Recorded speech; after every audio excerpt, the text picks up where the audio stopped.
12 regras para a vida. Jordan B. Peterson. Histórias clássicas como Pinóquio, assim como muitos outros mitos populares, contos de fadas e parábolas religiosas, retratam a tarefa de encontrar sentido na vida, como um ato de equilíbrio entre ordem e caos, o familiar e o exótico, ou segurança e aventura. As pessoas continuam transmitindo e relendo textos históricos junto com obras de filósofos como Sócrates e Aristóteles, porque anseiam por valores e regras universais para dar significado às nossas vidas. Esses são os temas que o autor Jordan B. Peterson levou em consideração ao descrever 12 princípios fundamentais que levarão a uma vida ética e relativamente manejável, com o uso da biologia, antropologia, psicologia, história e mitologia, bem como grandes pensadores e religiões. Cultivar a confiança ajuda a combater a opressão interpessoal e social.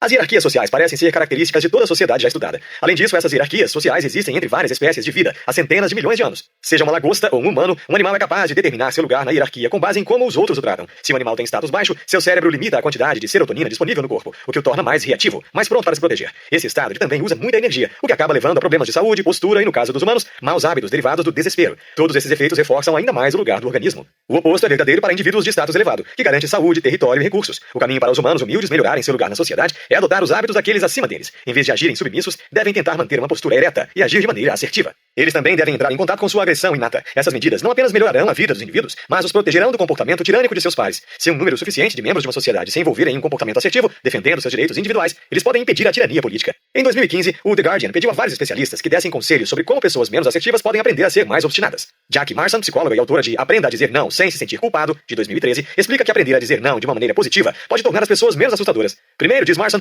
o alvo da demanda deve encontrar uma maneira de agradecer ao solicitante. Algo como, obrigado por estender a mão. Funciona. Em seguida, o alvo deve ganhar algum tempo, dizendo ao solicitante que ele ou ela vai pensar sobre o pedido por alguns dias. Finalmente, o alvo deve oferecer um favor menor em vez disso. David Rock, autor de Your Brain at Work, de 2009, ensina que as pessoas submissas devem aprender que tipo de ameaças sociais são mais sensíveis. Ao fazê-lo, eles se tornam mais preparados para combater as reações passivas. No entanto, pessoas passivas devem se permitir escolher suas batalhas. Elas não precisam enfrentar todos os ataques à sua dignidade. Depois de seguir essas diretrizes por um tempo, a assertividade deve começar a surgir com mais naturalidade.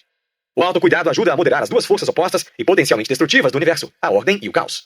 A ordem inclui tradição, planos que resultam de planejamento, organização social e amizade. Um excesso de ordem é tirania. O caos é traição, anarquia, doença, ignorância e perplexidade. Mas também pode ser liberdade. Muito caos ou muita ordem pode causar desespero. Para encontrar equilíbrio entre o caos e a ordem, as pessoas devem cuidar do corpo, da mente e da alma. Eles devem falar e defender-se contra a opressão. E devem criar ordem a partir do caos da vida por meio de ações saudáveis e éticas. Se elas não puderem encontrar motivação para fazer isso sozinhas, devem imaginar que estão cuidando de um amigo. Ao se cuidar em um nível pessoal, cria-se um mundo melhor. Não é apenas uma boa ideia tratar o seu eu como amigo. Estudos mostraram que essa técnica é mais eficaz em promover empatia, motivação e sabedoria do que uma perspectiva orientada em primeira pessoa. Em um estudo de 2015, publicado na revista Child Development, mais de 200 estudantes com idades entre 11 e 20 anos foram questionados sobre um incidente recente que os deixou muito irritados. Os pesquisadores descobriram que os estudantes que visualizavam um evento como se estivessem distantes de si mesmos expressavam menos sofrimento emocional do que aqueles que imaginavam um evento como se fossem em seus próprios olhos. Isso ocorre porque aqueles que se lembraram do evento de uma perspectiva externa ou autodirecionada tinham maior probabilidade de reconsiderá-lo de maneira pensativa e perceptiva, em vez de simplesmente revivê-lo. Um estudo de 2014, publicado na Psychological Science, produziu resultados semelhantes. Um grupo de adultos foi convidado a pensar em um cônjuge tendo um caso com um bom amigo. Pesquisadores pediram aos participantes para imaginar essa traição de perspectivas em primeira pessoa e terceira pessoa, e para oferecer conselhos.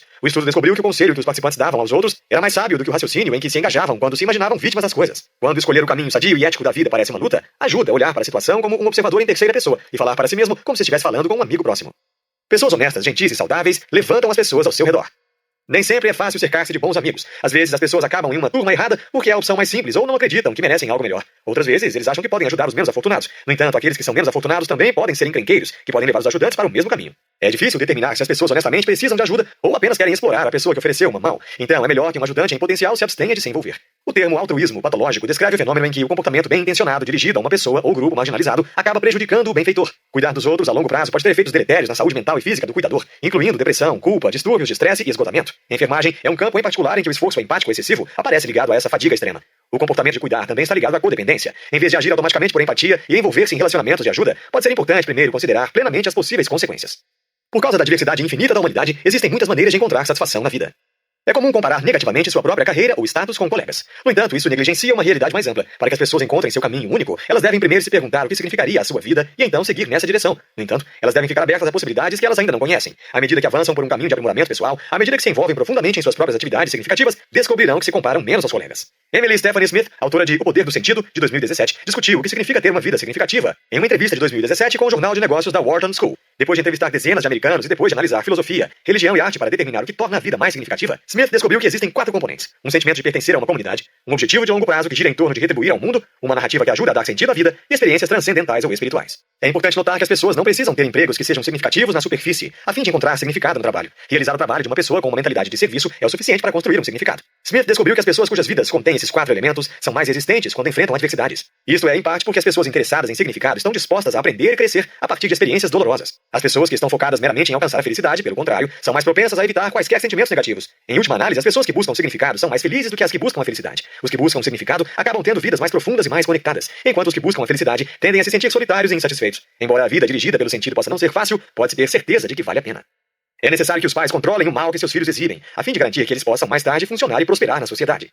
Há um equívoco comum de que as crianças são totalmente inocentes e que a sociedade as corrompe. No entanto, a sociedade não é nada senão uma coleção de indivíduos que são bons e maus, mesmo quando crianças. A aplicação de regras ajuda as crianças a aprenderem o modo adequado de se comportarem. No entanto, o número de regras deve ser reduzido ao mínimo e a menor quantidade de força necessária deve ser usada. Uma revisão de literatura de 2004 sobre a disciplina infantil publicada em Pediatria e Saúde da Criança acrescenta detalhes a estes parâmetros básicos para incutir o comportamento correto em crianças. Os tempos limite, os castigos, por exemplo, devem ser introduzidos até o momento em que a criança completar 2 anos de idade e devem durar 1 minuto por ano da idade da criança. O ambiente de tempo limite deve ser livre de atividades agradáveis, como a TV. Os pais não devem usar o período de tempo limite para discutir ou ensinar.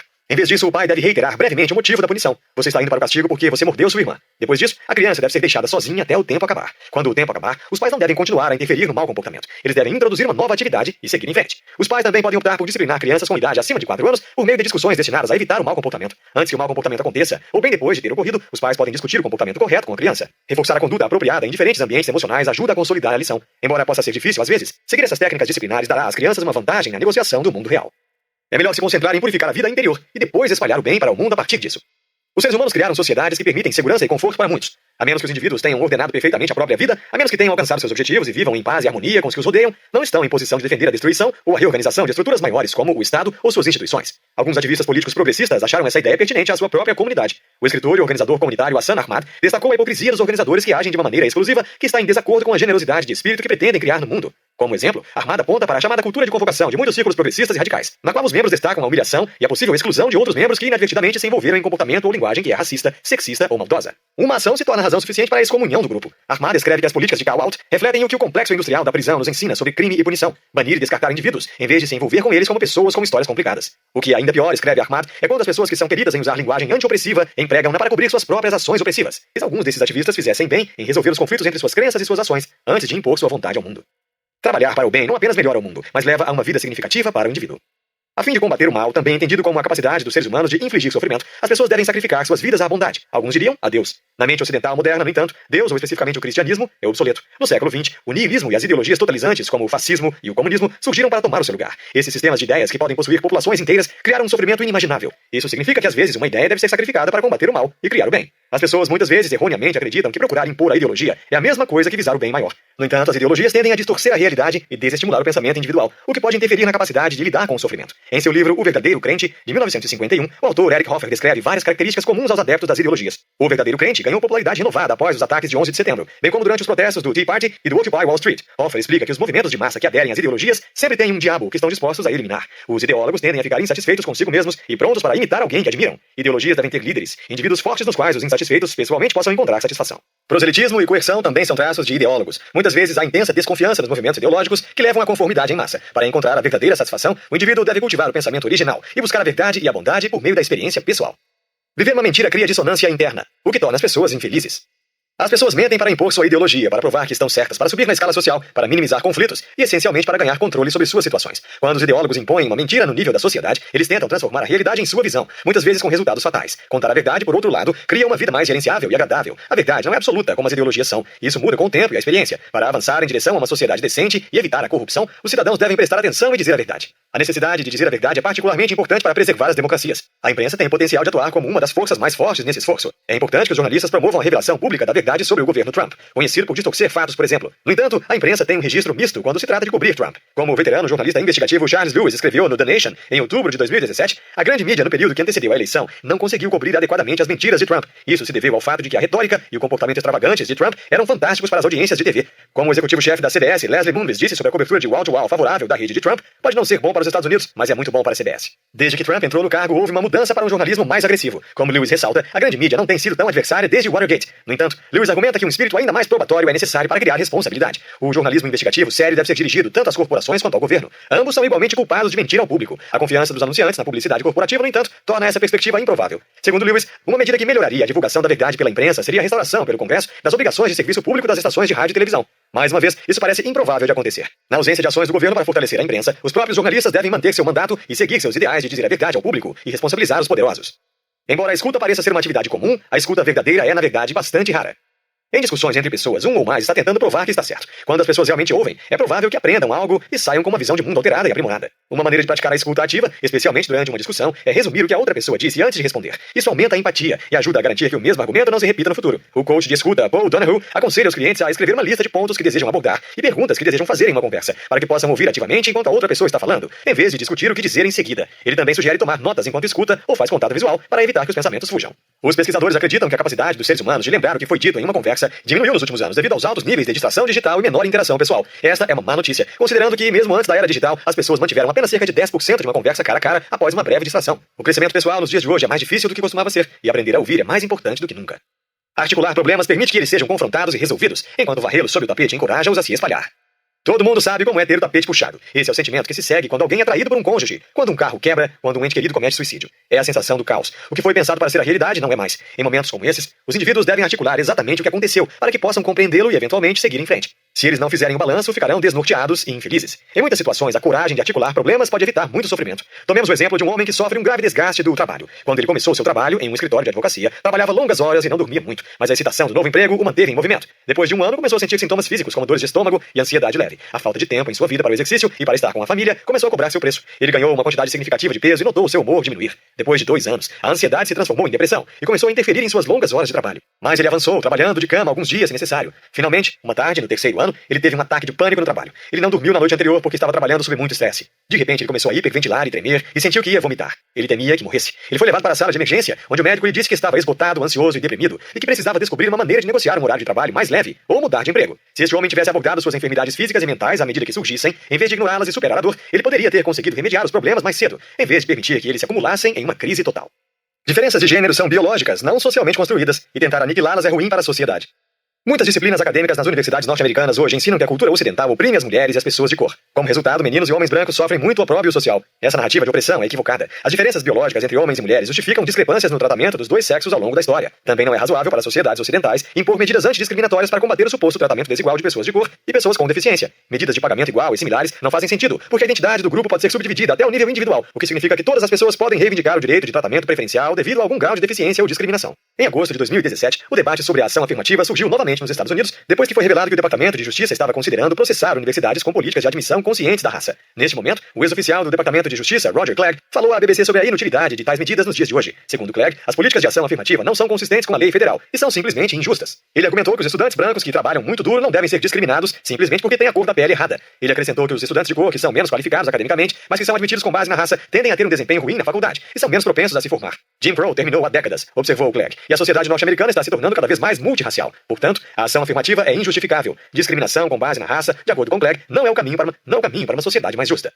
Crises podem ser gerenciadas por meio de pequenos momentos de amor e beleza.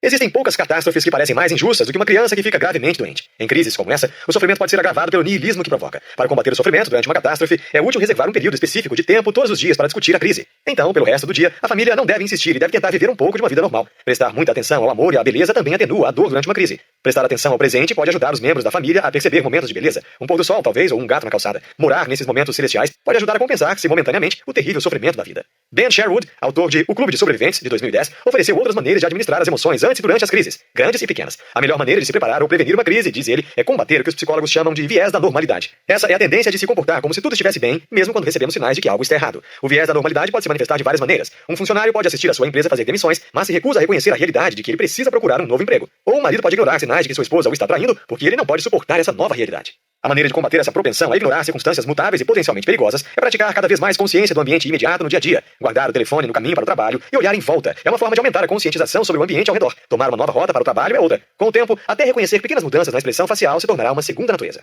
Insights. Cultivar a confiança ajuda a combater a opressão interpessoal e social. Para afastar o desespero endêmico da humanidade, as pessoas deveriam cuidar de si mesmas, como fariam com um amigo. Aqueles que se cercam de pessoas emocionalmente saudáveis são mais felizes e bem-sucedidos na vida do que aqueles que acompanham pessoas com problemas. Para encontrar satisfação e estar livre da comparação social, os indivíduos devem se tornar claros sobre quem são e o que torna suas vidas significativas. Então eles podem se concentrar em fazer melhor. Ao educar os filhos, é importante discipliná-los misericordiosamente. Caso contrário, o mundo exterior os disciplinará severamente quando forem adultos. Em vez de responder ao sofrimento da humanidade criticando o mundo, é melhor voltar-se para dentro, aperfeiçoar a vida interior e espalhar a bondade pelo exemplo.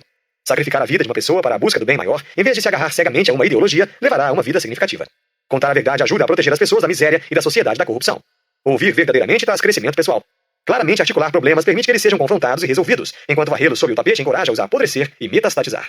Diferenças de gênero são biológicas, não socialmente construídas, e tentar aniquilá-las é ruim para a sociedade. As crises, assim como o sofrimento da existência cotidiana, podem ser gerenciadas por meio de pequenos momentos de amor e beleza.